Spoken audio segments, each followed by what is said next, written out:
네, 편집 없는 날선 토크의 진술 라이브 썰전 시간입니다. 이동관 전 청와대 홍보수석, 김종배 시사평론가 나왔습니다. 두 분 어서 오세요. 네, 라이브 썰전 지금 바로 시작하겠습니다.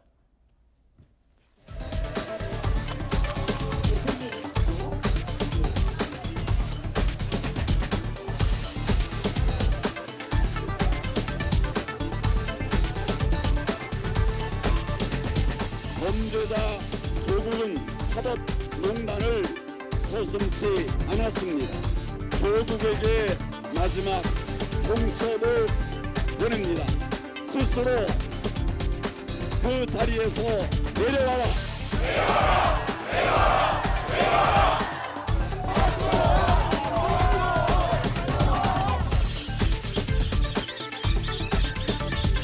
그러니까 양반 투름이 되거나 안 돼. 100점 100점입니다. 그런 거 싸야 돼. 그런 거. 우리가 이길 겁니다. 정말 모든 것을 야, 12시야! 자유 감정되자, X야! 얼어붙은 밝은 그림자 끈도 위에 차고 분풀이 정치, 파풀이 정치, 극단의 정치의 모습입니다. 삭발 단식은 빨갱이들이나 하는 짓이라고 모욕했던 공안 검사들의 말이 생각이 났습니다. 그 충정은 이해하지만 바른 방향은 아닌 것 같습니다.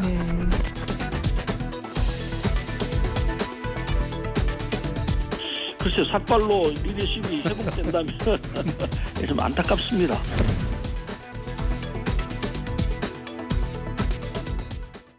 네, 어제 라이브 썰전에서는 황교안 대표의 삭발 2시간을 좀 앞두고 이 두 패널의 의견을 좀 들어봤었죠. 근데 이동관 전 수석은 이 정치권의 평행 이론에 대해서 얘기했습니다. 네.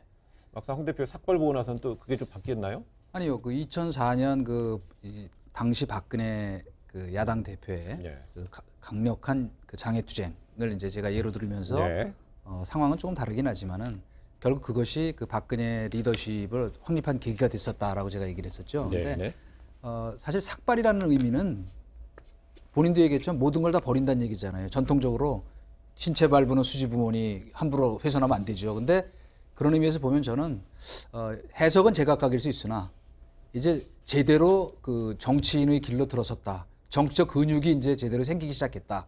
저는 이렇게 뭐 긍정적으로 평가하고 싶어요. 경계성 네. 발언을 해주시죠. 정치적 근육이라는 건 쉽게 하는 말이 아닌데요. 저번에 문희상 의장에 대해서 뭐 문무가 뭐 통한분이다 이런 식으로 해서 되게 격찬하는 데 이어서 오늘 또 대단히 또 높게 평가하신 것 같아요. 물리의 물리가 통한 분이라고 그랬죠. 예. 그러셨죠? 예.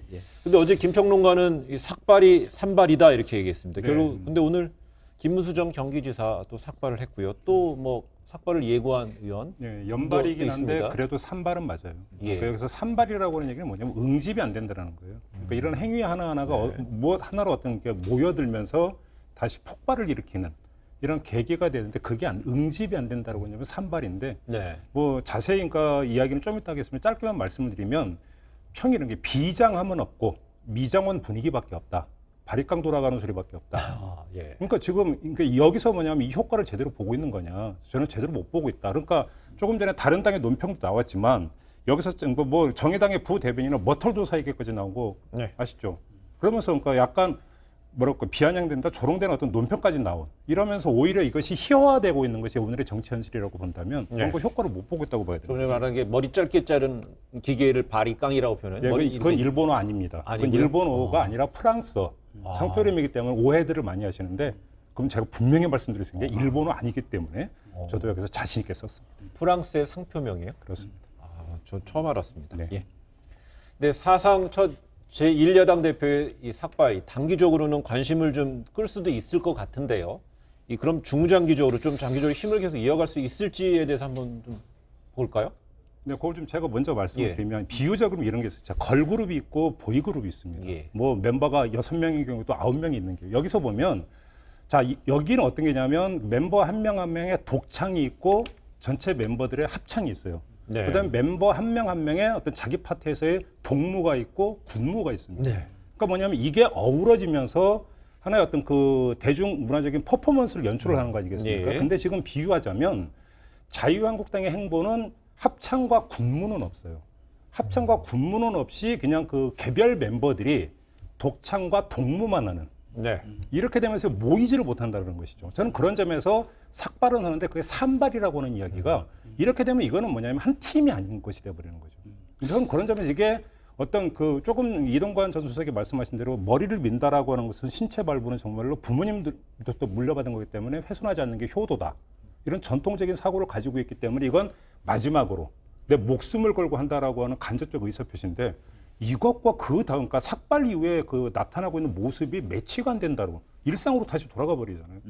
그런데 문제가 있다. 다만 이제 저희가 이 대목에서 하나 잊어버려서는 안 되는 거는 자꾸 저는 정부 여당이나 뭐 정의당을 포함해서 뭐 지금 준 여당 입장을 견지하고 있으니까 착각할 소지가 있다고 보는 건 뭐냐면 지금 우선은 뭐 희화할 수 있어요. 뭐 지금 우리 정치 자체가 진영 논리에 완전히 빠져있기 때문에 상대가 하는 건 무조건 폄하하고 깎아내리고 뭐 그건 여야가 마찬가지예요. 그러니까 그거에 대해서 뭐 저는 아까 얘기했잖아요. 해석은 자유다. 네. 그러나 중요한 거는 제가 평소에 요새 노상 얘기하는 게 저희가 이제 마지막에도 얘기하겠지만 가운데 있는 사람들이 준 거거든요.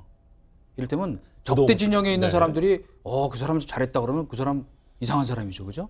그러니까 그러나 제가 그냥 주변에 뭐 아직까지 저도 무슨 이거 뭐 여론조사 해본 거 아니니까 네. 그러나 비교적 자유한국당에 대해서 약간 비판적이거나 우리 황교안 대표 리더십에 대해서 약간 회의적이었던 분들도 이번에는 그래도 나름 뭐 결기를 보이고 좀 제대로 뭐 헌해 하는 반응을 보이는 건 뭐 때문이냐 하면 지금 이게 상당히 우리 촛불 정신 얘기하시는 분들의 주장을 제가 좀 빌면 국민적 저항권과 약간 개념적으로 연결이 돼 있기 때문에 그런 거예요. 자꾸 무슨 이걸 진영 논리로 뭐 여당 야당이 싸우는 정쟁의 논리로 가져가지 마시고 제가 어제도 얘기했죠.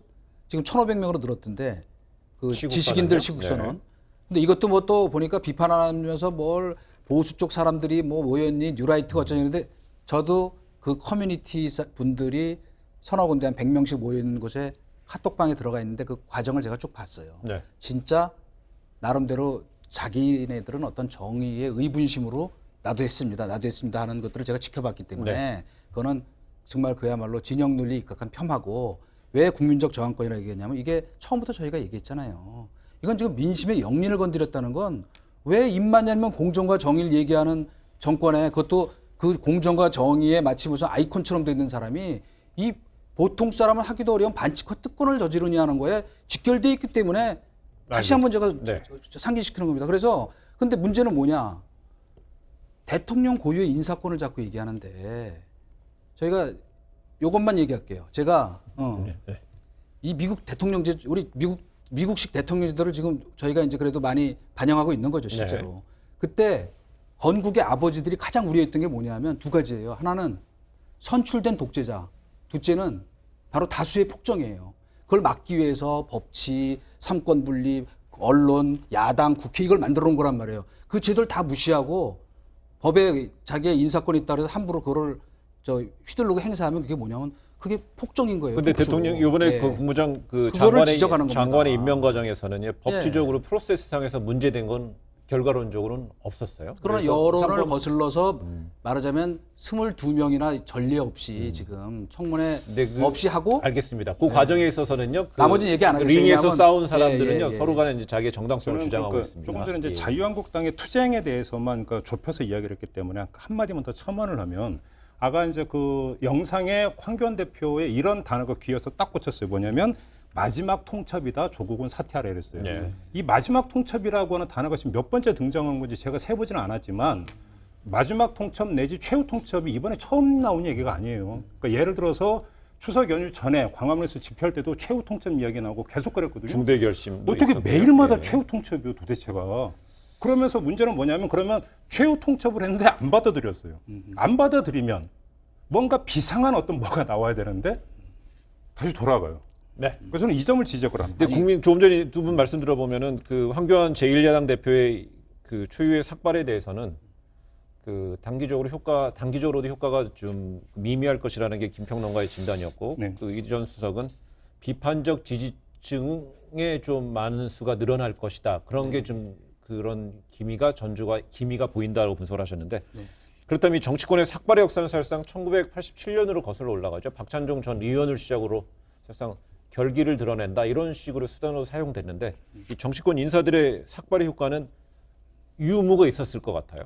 가장 이전 수석은 그다음 정치부 기자일 때 분명히 현장을 목격했을 것 같아요. 그 현실적으로는 아주 솔직히 말씀드리면 예. 그 삭발의 정치적 효과가 그렇게 크지는 않았어요. 왜냐하면 그것이 관철된 예가 별로 없었는데 그거는 제가 보기에는 그 삭발이라고 하는 것이 갖는 무슨 의미 때문이 아니고 누가 어떤 이슈를 갖고 했느냐가 더 중요한 것인데 과거에는 상당 부분 정쟁적 이슈였기 때문에 그것이 관철되기가 어려웠고 제가 자꾸 네. 국민적 저항권 얘기를 얘기하는 건 뭐냐면 지금 이게 뭐 대학가에서도 지금 계속 산발적으로 확산되지 지식인 뭐 선언 그다음에 예를 들어서 지금 기독교계가 중심이 돼 갖고 제가 어제 얘기했죠. 10월 3일 날 뭐 100만 명 모이겠다고 이런 말하자면 왜 이런 공감이 생길까 하는 거는 단순히 그거를 뭐 대통령이 그 법적 프로세스에 잘못이 없어서 임명했다. 그거는 정말 그건 정말 궁색한 말씀이거든요. 왜냐 대통령은 무슨 그 법적 논리를 따지는 사람이 아니에요. 국민 전체를 대상으로 나라를 이끌어가는 분이기 때문에 그래서 읍참마속도 하고 필요하면 옛날 장개석 총통 같은 경우 자기 며느리도 총살시켰잖아요. 부패 혐의로. 그런데 하물며 자기 부인은 거의 제가 보기엔 제가 이거 단언하고 싶지 않은데 거의 지금 그 교도소 문 앞에 간 상태라고 보고 네. 가족 뭐 딸 이런 상황에서 굳이 이 양반을 이렇게까지 이 임명해서 밀어붙이는 것은 민심과 맞서겠다는 것으로 비춰지는 거예요. 국민들이 볼 때는. 네. 그래서 제가 아까부터 자꾸 국민적 저항이다, 뭐 선출된 독재다 이런 얘기를 하는 이유는 뭐냐면 제가 극단적인 얘기를 하는 게 아니라 국민들 받아들일 때는 우리 얘기를 아예 들으려고도 안 하는구나. 그 특히 중간에 있는 분들, 네. 지지하는 분들은 그래 저 조국 무너지면 우리도 무너지니까 그렇게 할 수 있어요.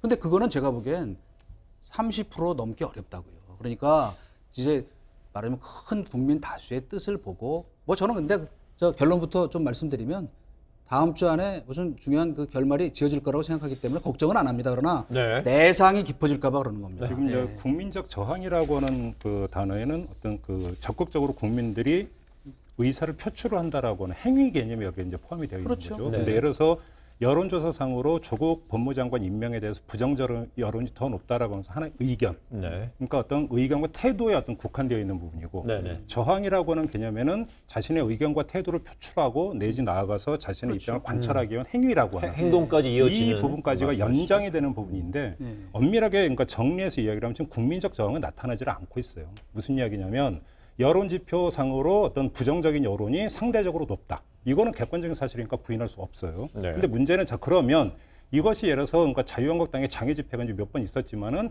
사실은 어떤 국민적 저항이라고 포장될 만큼의 광범위한 시민들이 대다수로 결합을 한 뭐 예를 든다면 그 이전에 촛불시나 이런 것들을 어떤 비견한다면 거기에 비견될 수 없는 그러니까 다수의 국민들이 저항을 하기 위해서 거리에 나왔다. 촛불을 들어 이렇게 이야기하기는 힘든 부분이 있고 저는 이런 점에서 문제는 뭐냐면은요. 바로 그거죠. 자, 그러면 자유한국당이 그거에 대해서 그렇게까지 만약에 자신이 있다. 국민들의 어떤 민심 우리 편이다라고 한다면 그리고 이거는 정말 최고 통첩이라고 하는 단어를 쓸 정도로까지 비장하게 뭔가를 끝장을 내겠다라고 하는 그런 판단이라고 한다면 자유한국당이나 황교안 대표는 어떻게 해야 되는가? 저는 그 점에서 뭔가가 언밸런스다. 맞지가 않는다. 저는 이 점을 지금 이제 강조해서 이제 다시 한 번만 말씀드리겠습니다. 아니 이거 저도 궁금한데 그러면 어떻게 해야 되나요? 지금 제가 볼 때는 일정하게 어떤 진행을 보면서 제가 볼 때는 지켜보고 있는 부분들이 큰 것 같아요. 네. 무슨 이야기냐면 예를 들어서 이제 그것이 이동관 전 수석이 말씀하셨던 부분하고도 일정하게는 부분적으로 하면 교집합이 형성이 될 수 있는 것 같은데 검찰 수사가 진행되고 있습니다. 검찰 수사가 진행되고 있는 부분에서 지금까지 나왔던 부분들에서 뭔가 좀 아닌 것 같은데 뭐 어떤 이런 의견 이것에서 뭔가 좀 이건 좀 아니지 않는가 이런 의견은 있을 수 있고 그것이 여론지표로 잡히고 있다. 이 점은 부정할 수가 없을 예. 것 같아요. 그러니까 그런데 문제는 아니, 지금 뭐 아주 좋은 얘기 잠깐만요. 해주셨어요. 그것이 확신으로 가면서 이것이 바로 잡혀야 된다. 바로 잡아야 된다. 네. 라고 하면서 이른바 그 국민 주권이 시민 주권이 발동이 되면서 행위로 나타나고 네. 있지 않기 때문에 아직은 유보적인 측면이 있다. 저는 저는 이 점을 지금 강조합니다. 제가 얘기하고 싶은 건 이거예요. 그러니까 저도 무슨 자유한국당에서 뭐 움직여가지고 뭐 여론이 물론 저 제1야당이니까 여론에 중요한 그 영향을 주죠. 그러나 제가 자꾸 그 국민적 저항 얘기할 때 제가 처음부터 이 사안 벌어질 때부터 그랬죠. 대학가를 우리가 주목해라. 지식인 그룹 같이 제3지대에 있는 사람들의 움직임을 주목해야 한다는 얘기는 뭐냐면 이분들이 뭐 자유한국당이 뒤에서 뭐 그런 비판도 또 했더라고. 대학가에 뭐 뭐 자유한국당 그림자가 어른거린다고 어떤 사람이 네. 망언 비슷한 얘기해가지고 또 비판을 받았는데 요새 대학생들이나 지식인 그룹이 네. 설사 보수적 견해를 갖고 있다고 하더라도 자유한국당과 엮여서 그렇게 움직이려고 하지 않아요. 그러니까 그건 알고 있다고. 바로 다. 그게 핵심이에요. 그러니까 바로 그게 핵심이에요. 제가 자꾸 10월 3일 얘기하는 건 뭐냐면 그러니까 그때까지 한번 보자고요. 그런데 알겠습니다. 저희가 보기에는 지금 저도 그래도 1987년 이후로 30몇 년 동안 대한민국 민주주의의 숙성을 옆에 지켜본 사람들이에요. 근데 군사 독재 정권 말고 이렇게 천몇백 명씩 되는 전현직 교수들이 의견 표명하고 하는 일이 없었어요. 그렇기 때문에 그거를 단순히 야 뭐 알겠습니다. 지켜보자, 뭐 지켜봐야죠. 그러나 그런 조짐이 곳곳에 이미 스멀스멀 꿈틀꿈틀하고 있는데 그거를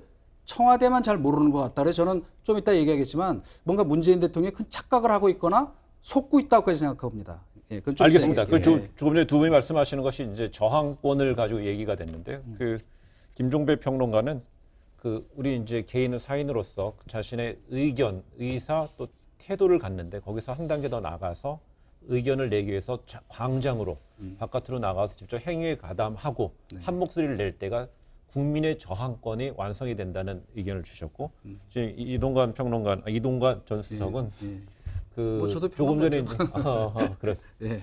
지금 지식인 그룹이라든지 대학생이라든지 이런 쪽에서 특정한 커뮤니티에서 의견을 적극적으로 개진하는 것 자체가 어떤 저항권적인 태도에 이미 진입했다 이런 식으로 해석을 하고 있는데 최근에 조국 장관은 헌법 정신을 강하게 얘기하고 있습니다. 곳곳에 얘기하고 있는데 헌법에서도 저항권에 대해서 국민들이 가질 수 있는 주권을 지키기 위한 폭넓게 해석을 하고 있기 때문에 그 부분에서 우리 시청자 여러분들 분명히 판단할 수 있는 근거가 저희가 지금 제시했다고 보고요.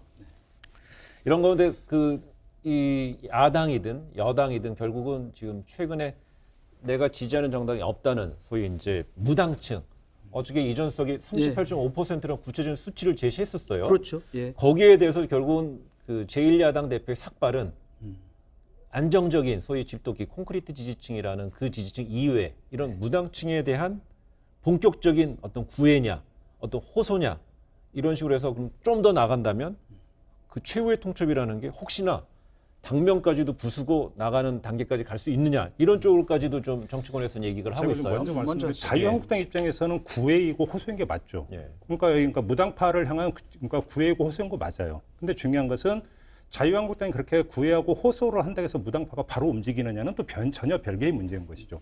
이게 이제 보통 그 대한민국에 이런 말이 있어요. 특히 대선 전이 되면 그러니까 그런 이야기가 많이 나는데 대한민국에서 제1의 당파는 어떤 당파냐? 무당파다. 무당파다. 네. 그래서 40% 넘어간 적도 여러 번 있었어요. 그러니까 그렇기 때문에 이제 중요한 것은 뭐냐면 근데 이 무당파가 형성이 되는 것을 보면은 그 부분적으로 어떤 지지층에서 이탈이 되면서 월담으로 하는 게 아니에요. 담을 넘어가서 상대 진영으로 바로 넘어가는 게 아니라 무당파로 중립지대로 빠지면서 관망을 하죠. 관망을 하다가 문제는 이것이 항상 그러면 다른 선대, 그러니까 다시 돌아가는 경우도 있고 일부 월담하는 경우도 있는데 또 일부는 어떻게 되냐면 선거, 그러니까 투표를 포기하는 경우가 대단히 많이 나타나요. 기권이 되어버리는. 그러면서 무당파가 많이 형성이 되면서 어떤 기성정당과 기성정치에 대해서 비판적일수록 오히려 투표율이 낮아지는 이런 현상이 나타나는 건데 바로 이런 무당파층을 그러면 붙들기 위해서 어떻게 해야 되느냐라고 하는 데서 호소라고 하는 것은 뭐냐면 감정의 호소이거든요. 그러니까 무슨 이야기냐면 공감을 불러일으켜야 되는 거예요.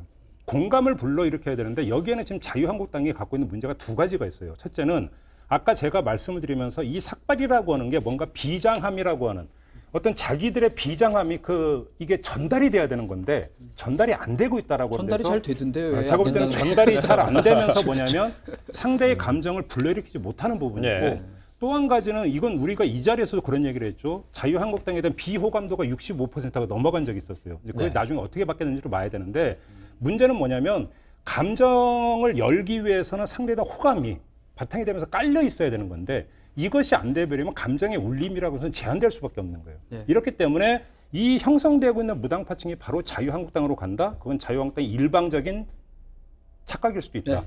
네. 거의 대부분에 제가 이제 동의를 해요. 뭐냐면 제가 어제도 이제 그 설명을 했죠. 그 영어로 얘기하면 타임 레그, 지체 현상이 있다고. 그러니까 오른쪽이나 왼쪽으로 갔던 그 여론이 다른 쪽으로 움직여 가려면 반드시 중간에 그 중립지대, 무당파라는 정거장을 거쳐 간다. 제가 요 현상에 사실은 관심을 좀 많이 가졌던 건 잠깐 얘기한 것처럼 그 뉴라이트 운동이 벌어졌던 그 시점하고 여러 가지 그 유사점이 많기 때문이에요. 뭐냐? 네. 2004년부터 시작해서 제가 어제 설명했죠. 2006년 지방선거 직전까지 이게 한 40%로 막 올라가요. 왜? 진보 개혁에 대한 피로감 때문이었거든요. 근데 그 뒤에 또 보수에 대한 피로감이 막 늘어나니까 2014년에 지방선거 직전에 이게 또 40%까지 올라갑니다. 그런데 그때는 겨우 사실은 당시 박근혜 대통령 정부였으니까 겨우 선방했어요. 사실은 내용적으로는 패배한 거였어요. 그때도. 그죠? 그런데 그게 이제 본격적으로 지금 요번에 다시 이렇게 이른 시기에 왔다는 건 뭐냐면은 이게 과연 자유한국당 쪽으로 갈지 호감도로 갈지는 그건 지켜봐야 네. 돼요. 중요한 건 뭐냐면 대개 이런 것들이 큰 변곡점의 전조였더라는 거예요. 제 말은. 그래서 우리 주목해야 된다. 그러니까 이게 뭐 자유한국당으로 갈지 저도 모르겠어요. 다시 무슨 안풍 같은 게 불어가지고 제3지대 쪽으로 갈지. 별로 그럴 것 그러나 같습니다. 예. 중요한 건 뭐냐면 지금 이제 뭐 결속돼 있기 때문에 한 30~40%의 지금 여권 지지층이 다음 선거까지는 어떻게 그럭저럭 버틸 수 있을지 모르겠으나 엄청난 경제적 파탄이 온다든지 금융위기가 닥치는 그런 정도 상황이 아니면. 그런데 중요한 건 뭐냐면 이 이제 말하는 후유증이 점점 그건 이제 앞으로 그 자유한국당 하기 나름이기도 한 거예요. 그러나 이미 알겠습니다. 제가 보기에는 불온한 움직임이 시작됐다 하는 거를 그렇다면, 여권이 알아야 된다는 거고 거기에 예. 아까 그 질문이 여러 가지가 있었기 때문에 요것만 얘기할게요. 그러니까 제가 질문 구체적으로 해드릴게요. 그러면 자유한국당은 그 황교안 대표가 말한 최후 통첩에는요. 네. 그 혹시 뭐 의원직 총사퇴 혹은 아니면 네. 그 자유한국당 간판을 내리는 가능성 두 가지에도 짧게 한번 진단해 아니, 볼까요? 그러니까 간판을 내리는 걸 저는 최후 통첩이 무엇이 될 건가 하는 것까지야 제가 뭐 아무리 관심법에 요새 정통하지만 그럴 수는 없고 그 당명을 개정하고 얼굴을 바꿔야겠다는 거는 이미 당명 개정 작업은 사실 그 당 간판 바꾸는 작업은 하고 있어요. 제가 알기로는. 그러니까 그것이 이제 어떤 시점에 어떻게 나타날지는 아직 모르겠지만은 이미 그 전문가들도 영입해서 물밑 작업을 하고 있거든요. 다만 네. 지금 뭐 우리가 지금 계속 지난 시간에도 왜 그 좀 논의를 했었지만 지금 박근혜 변수 솔직히 말해서 이것을 어떻게 대응해야 될까에 대해서 아직은 세모표거든요. 네. 그러니까 얼굴 바꾸는 거에 대해서 결행을 못 하고 있는 것인데 결국 그거를 못하면 제가 보기에는 뭐 자유한국당이 이 40% 무당층에서 그러니까 전에 저희가 얘기했죠. 가출보수를 다시 끌어올 길이 없어요. 10%에서 한 15% 되는. 그러면 선거라는 건 뭐 과학이니까 이길 수가 없는 거죠. 그러니까 결국은 연말까지는 갈 것이다. 근데 이제 다만 이제 마지막 아까 계속 우리 나왔던 최후 통첩과 마지막 그런 수단이 뭘까에 대해서는 뭐 저도 잘 모르겠으나 결국 그 지금 아까 저희가 얘기한 제가 자꾸 뭐 선동하는 거 아닙니다. 10월 3일 예정돼 있는 거기 때문에 그런 집회나 이른바 그 저항권이라고 하는 것에 바탕한 이른바 국민의 또 분노감을 결집시키는 방법. 그렇다면 결국 뭐 장외적이 될 텐데 너무 자유한국당이 앞장서는 장외투쟁보다 저는 이런 것들을 지켜보는 것이 매우 중요하다고 저는 개인적으로 보고 있고요. 자유한국당은 예. 선택지가 없어요. 그게 문제가 뭐냐면 우리가 이렇게 이야기하면 보통 이제 의원직 총사퇴. 저번에도 말한 의원직 총사퇴하면 뭐할 제일 수도 먼저 있겠죠. 아마 검찰이 가겠죠. 달려들 거예요. 네. 그러니까 의원직 총사퇴는 저는 그 전혀 시나리오에 포함이 안 된다고 네, 보고 뭐 그럴 거예요. 지금 자유한국당이 가용할 수 있는 수단은 뭐냐면요. 국회 의사일정 전면 보이콧이에요. 근데 문제는 이게 자릿수가 되는 거예요. 그러니까 여러 번 이야기하기 때문에 길게 말씀을 안 드리겠으면 자기들 판인데 자기들을 위해서 깔아놓은 멍석을 자기가 걷어차는 거니까 어리석은 거예요. 그러니까 이걸 못 던지는 거예요. 못 던지는 거니까 어떻게 되냐면 주중에는 원내에서, 주말에는 밖에서. 이렇게 되어버리는 거니까 이게 뭐냐 임팩트가 없는 이런 문제가 있는 거고요. 또 한 가지는 이게 무당층이 늘어난다고 해서 예를 들어서 뭐 바른미래당 일부 같은 경우는 뭐 그러면서 다시 또 어떤 뭐 재창당 수준가 뭐 이야기하면서 이른바 그 제3지대 이야기가 좀 많이 나오는데 표면만 보면 안 되는 게요. 무당층이 늘어나고 있는데 지금 중요한 것은 정치가 양극화되고 있어요. 무슨 얘기냐면 어떤 정치 전선 자체는 오히려 단순화되고 있다는 거예요. 전선이 단순화되면서 이 전선 속에서 대치 국면이 이루어지고 있는 것인데 여기서 문제는 이 전선에서 국민들은 빠져나가면서 독립된 곳에서 그냥 구경만 하고 있는 관전만 하고 있는 것이거든요. 문제는 뭐냐면 이 전선이 다각화될 때 거기서 제3지대가 형성이 되는 거지 지금 정치라고 하는 의제와 정쟁은 양극화되고 있는데 여기서 제3지대가 형성이 되고 제3정당이 탄생한다? 그거는 정말로 희망사항일 뿐이에요. 이건 뭐 지켜봐야 될 일인데 지금 이제 제가 자꾸 간과하고 있는 것들이 있다고 하는 건 뭐냐면 지금 자꾸 이 좁은 여의도 정치판만 들여다보니까 자꾸 그런 생각을 하는 거예요. 지금 제가 왜 자꾸 저 40%저 무당파층을 주목해야 된다고 얘기했냐면 과거에도 똑같았어요. 보수 정권에 대한 피로감, 개혁 정권에 대한 피로감, 진보에 대한 피로감들이 누적됐을 때 이런 현상이 나타난다고 제가 설명하는 건 뭐냐면 이제 2년 반도 채 안 됐는데 벌써 자 보세요. 뭐 자 탈원전, 소주성, 뭐 그다음에 예를 들면 52시간, 주 52시간제 이런 경제 그다음에 지금 올해 잘못하면 1%대 경제 성장하게 됐고 또 지금 수출도 거의 10몇 개월째 지금 거의 우리 저 버팀목이잖아요, 경제. 그런 판이야? 자, 예를 들면 지금 우리 그렇게 먹거리 중에 중요했던 그 수출의 효자였던 반도체도 지금 영업이익 다 반토막 났어요. 이런 판인데 그런 것들이 말하자면 복합적으로 작용하면서 이른바 피로감이 누적이 되고 있는 것이다 하는 걸 저는 얘기하는 거예요. 그런데다가 바로 이런 어떤 그 이 도덕성 문제 이게 그냥은 잘 안 보여요. 그러나 사람들한테 한 사람 한 사람의 사실 국민들한테 상처를 준다고 정말 야 우린 뭐냐 나도 사실 요번에 우리 저 딸내미한테 저 말 들었어요 한마디 도대체 뭐 했어요 그 이렇게 의전 가는 좋은 길이 있는데 그런 것도 모르고 앉았다고. 알겠습니다. 예. 그래서 거기까지만 얘기할게요. 그렇다면 이런 지점에서요. 그 중간 지점, 그 무당층 얘기를 계속하다 보니까는요. 우리 김평론가도 저번에 한번 얘기하는 걸 들었는데요. 바른미래당 내에서는 안철수 빨리 복귀하라 이런 얘기도 나오고 있고요. 또 장외에 있는 홍정욱 전 의원 같은 이름도 예전보다는 그 언론지상에 등장하는 빈도수가 늘어나고 있습니다. 활동 공간이 생겼고 또 여론이 움직일 가능성이 있을까요? 제가 볼 때는 없다고 보는 게 조금 전에 말씀드린 걸 조금만 더 보완을 하면 예를 들어서 이런 게 있어요. 그러니까 2011년 말에 안철수 현상이라는 게 갑자기 확 불거졌습니다.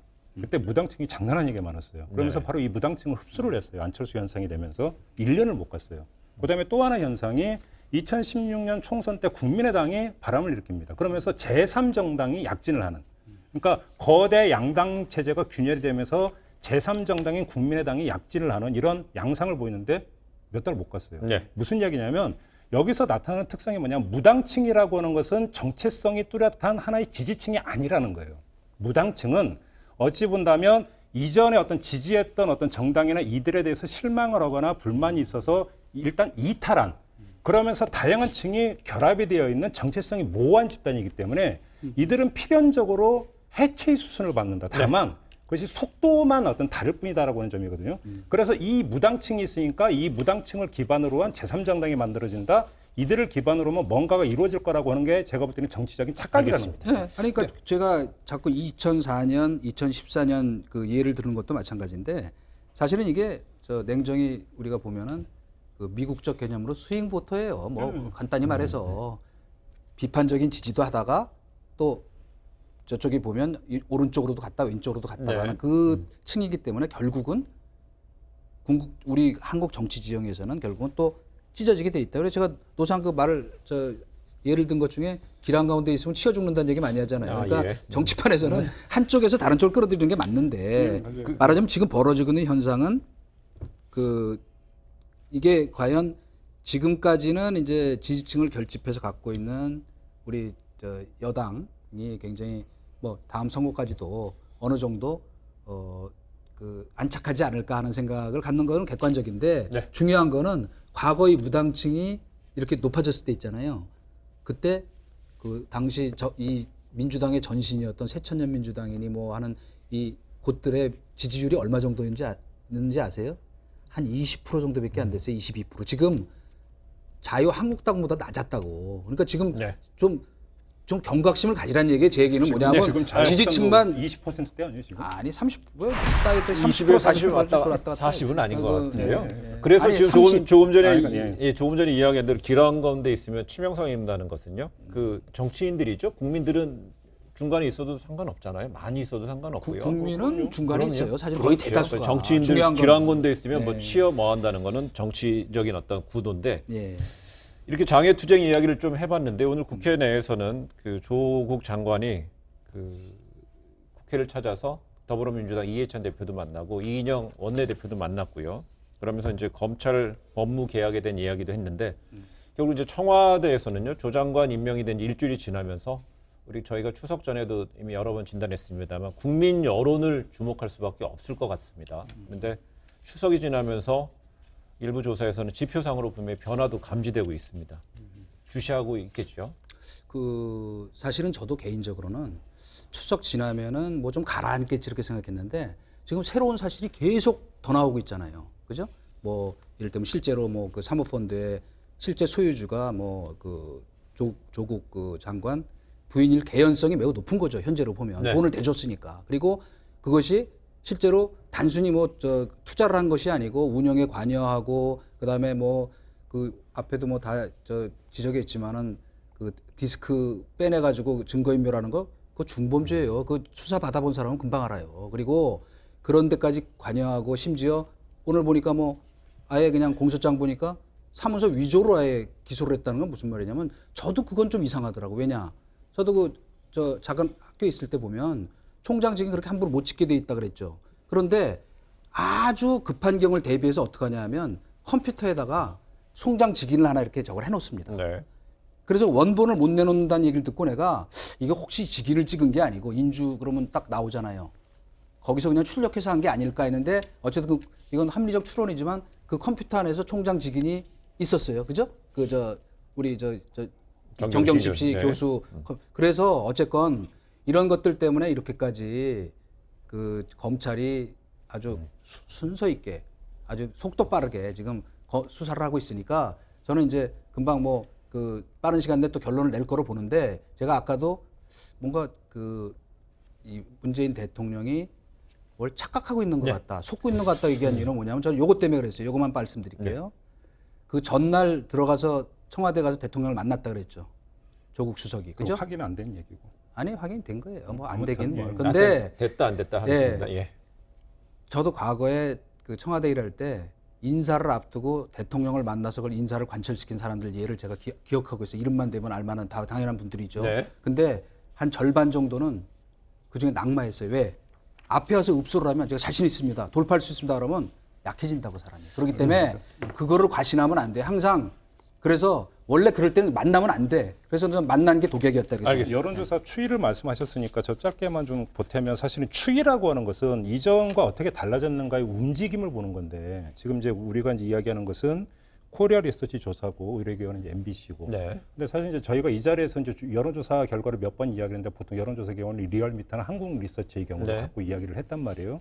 근데 지금 코리아 리서치 같은 경우는 이제 아마 이 자리에서는 처음 이야기하는 예, 것 같은데 맞습니다. 무슨 얘기냐면 그래서 추이를 이야기하기 힘든 부분이 있다. 그러니까 대체적으로 부정적 여론이 어떤 높다라고 하는 게 다른 여론조사 기관에서 나오지만 이것이 추석을 거치면서 확 변했다라고 보기에는 근거가 일단 너무 샘플이 너무 적다라고 하나만 말씀을 드리고 네. 저도 이걸 하기 위해서 이제 이 여론조사 말고 빅데이터 분석이라고는 또 다른 방식이 있지 않습니까? 그래서 빅데이터 분석을 의뢰를 해서 보니까 그 추석 전으로 가면서 빅데이터 보면은 양이 우리가 흔히 언급량이라고 하는 게 쭉 빠져버려요.